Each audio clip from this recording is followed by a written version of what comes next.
फिर मैं ये कह के आ गई ना दादरी, फिर मैं अपना दादी रही। फिर जाने का टाइम आ गया, मेरे साथ मेरा देवर आया था मुझे छोड़ने के लिए।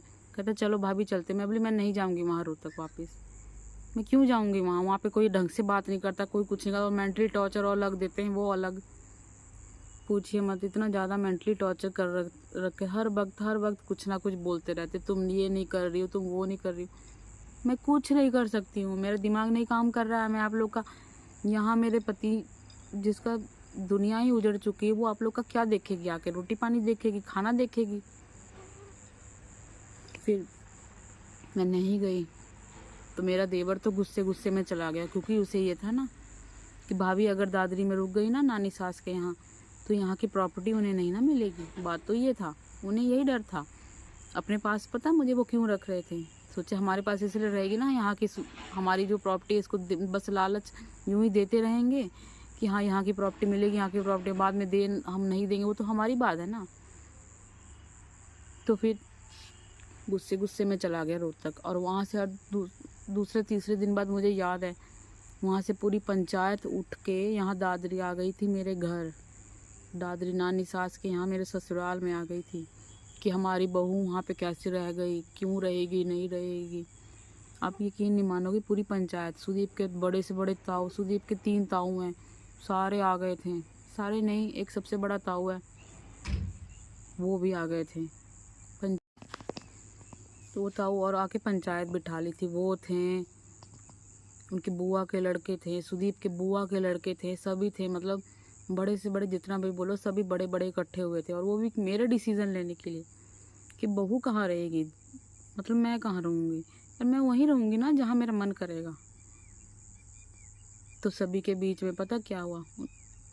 सुदीप के सबसे बड़े ताऊ, जो अपने आप को बहुत बड़ा कहते हैं, वो बैठे। मेरे ससुर भी आए हुए थे, मेरी सास भी आई हुई थी, सब आए हुए थे वहाँ बैठे। बोले ठीक है, हमारी बहू को हम ले गए। मैंने सभी के बीच में ये कह दिया, मैं नहीं जाऊँगी वहाँ, मैं यहीं रहूँगी। वो ये कहते हैं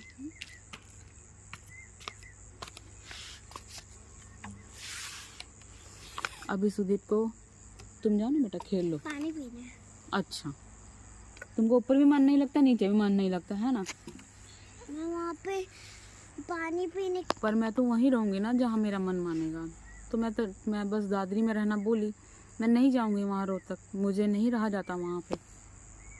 तो इतना गुस्सा हो गए, बोले हम हमारी पोती को लेकर जाएंगे, हम नहीं छोड़ेंगे यहाँ, ये हमारी पोती है। मुझे कभी कभी ये समझ में नहीं आता है, अपने बेटे को अपना बेटा नहीं बोला, अब पोती आप लोग की कहाँ से आ गई? बोलिए। कभी भी इन्होंने अपने बेटे को एक नज़र उठा के प्यार से नहीं बात की। पोती को अपना कहने वाले क्या हक बनता है इनका?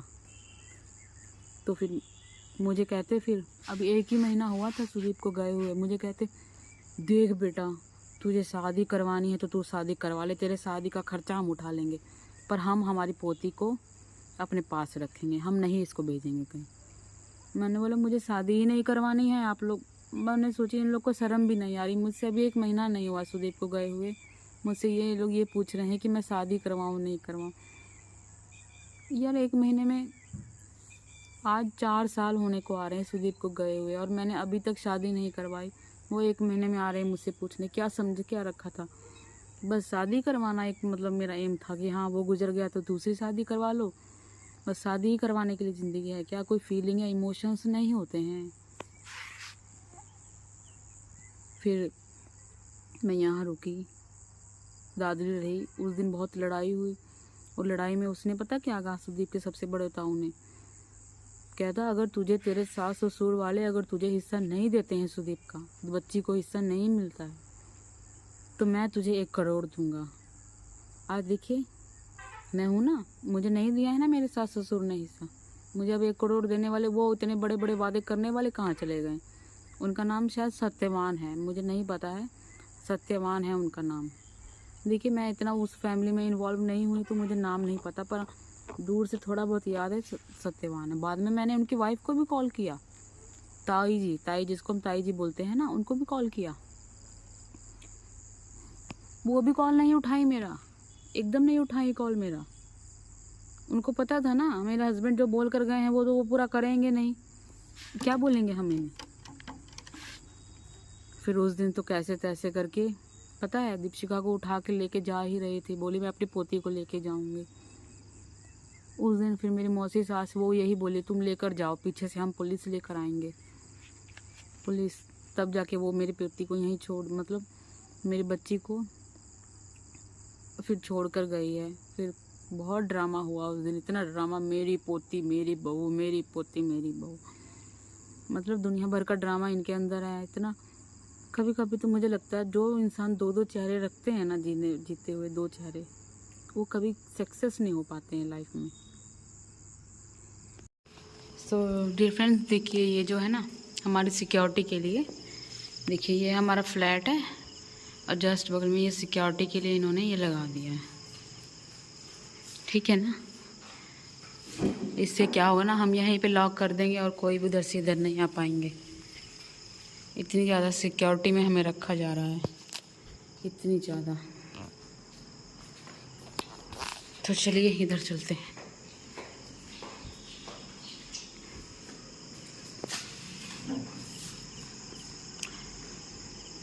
वो है वो रास्ता है, रास्ता गया हुआ है और ये सारा खेत ही खेत है।